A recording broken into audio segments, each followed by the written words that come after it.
A new fluorescent nanomaterial that could help forensic scientists reveal previously unseen fingerprints, including those from cold cases, is undergoing evaluations in the UK, with researchers at the University of Leicester saying it could bring to light crucial evidence in crimes that has until now remained invisible. Diane Toh has more.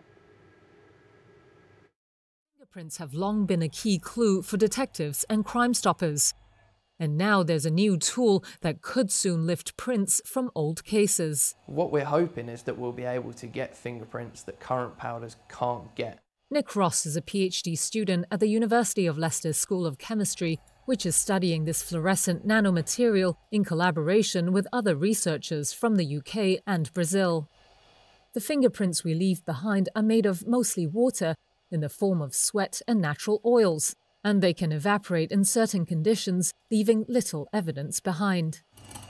Ross says dusting for prints using nanoparticles, which are much finer than most powders, means more detail can be captured.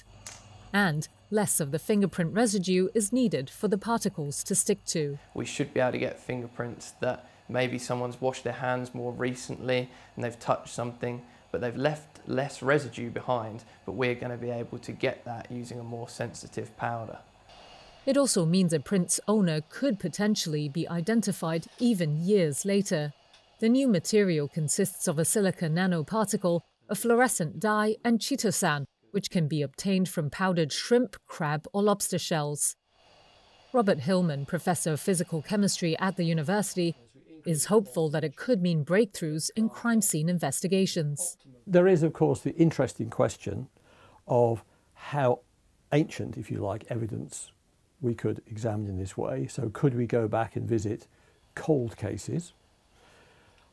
I would be reasonably optimistic about this because there will inevitably be some residue left, perhaps not very much, but we don't need very much.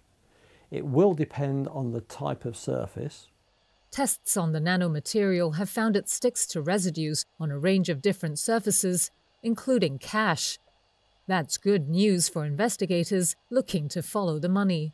Banknotes can be particularly difficult to get fingerprints off of for a number of reasons.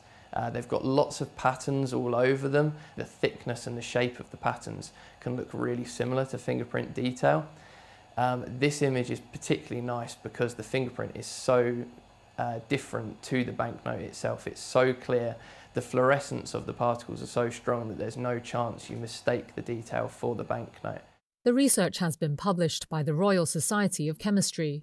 More than a century after the widespread acceptance of fingerprints in courts around the world, it could be about to shed some light on crucial evidence that has until now remained invisible.